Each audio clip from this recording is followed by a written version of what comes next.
Hey, soul survivors, we're going to talk about the term confabulation. So, what is it? It is a phenomenon where an individual will start to fabricate or distort certain memories, and it's not always with the intention to deceive. Narcissists do use this, but it's not necessarily a manipulation tactic. So it's good to understand what's going on in their brain. It's not a deliberate act of lying, but rather a result of a person's brain starts to fill in gaps with false information within that memory.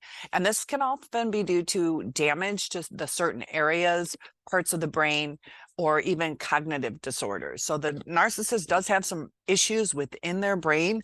So confabulation, it can take many different forms, such as recalling events that never occurred. That's why a lot of times with the narcissist, they start saying things that we're like, what are you even talking about? Providing false information about the individual's experience, or even creating imaginary scenarios. This can be extremely frustrating when you're dealing with a narcissist or somebody that is going through this, because we already live in that distorted sense of reality. And this can be a result of a brain injury, drug, alcohol use, even dementia, different forms of neurological disorders. And it is important to note that confabulation is not the same as lying. The person truly believes these false memories that they are recalling, and treatment is available. Often it can be helped with cognitive rehabilitation, and this helps people relearn how to form and recall memories accurately. Also, when the narcissist will start to repeat their story or adjust it, kind of like those fishtails, eventually they start believing it because their memory connects at a certain point, and it's not necessarily with the correct beginning of the story. So narcissism, we all know, is that personality disorder, inflated sense of self. Narcissists often have a distorted sense of reality. And confabulation, on the other hand, refers to the creation of false memories or beliefs that are often the result of that cognitive disorder. And they can even have things such as Alzheimer's may confabulate as their brain tries to fill in gaps of memory.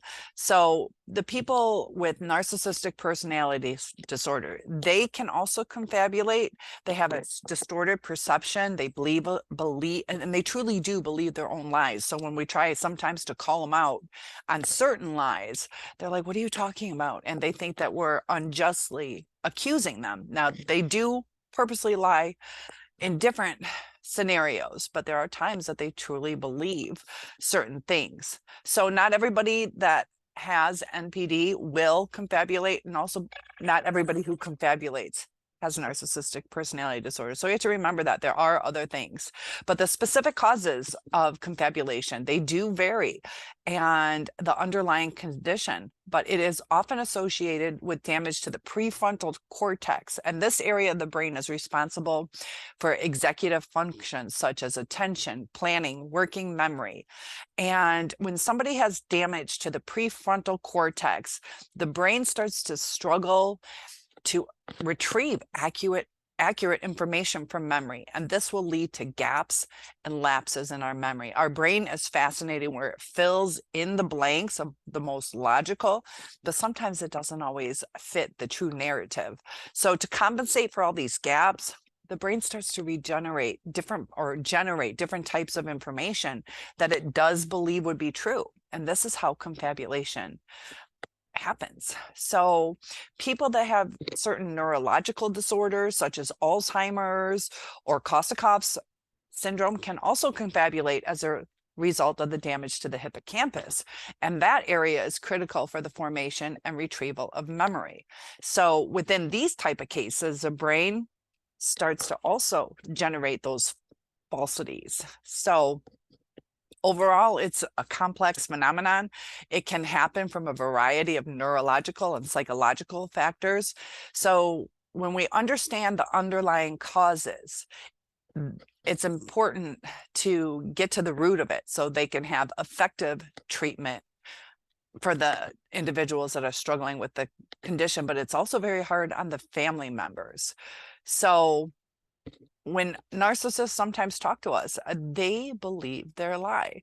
And it's just like if, let's say I was at the store and I dropped a $20 bill and a narcissist picks it up and I walk away, they might not necessarily see it as stealing.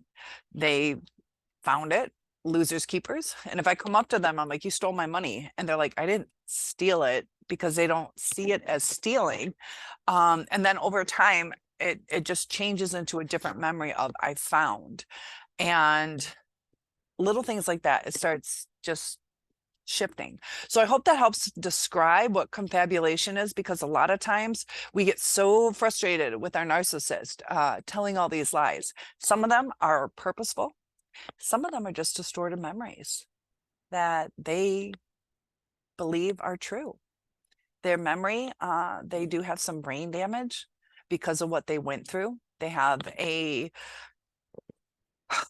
their brain is stuck in a different developmental state, and the mind is fascinating. But the more we get to understand narcissism, NPD, narcissistic personality disorder, we can understand a little bit more of what was going on. And it can also help us realize what our reality is. A lot of times we start going crazy, like, I remembered it a completely different way. Am I the crazy one? A lot of the times it feels like we're being manipulated. But that's one of the toxicities of NPD. Please like and subscribe, share if this is helpful, and one-on-ones are available. See you soon.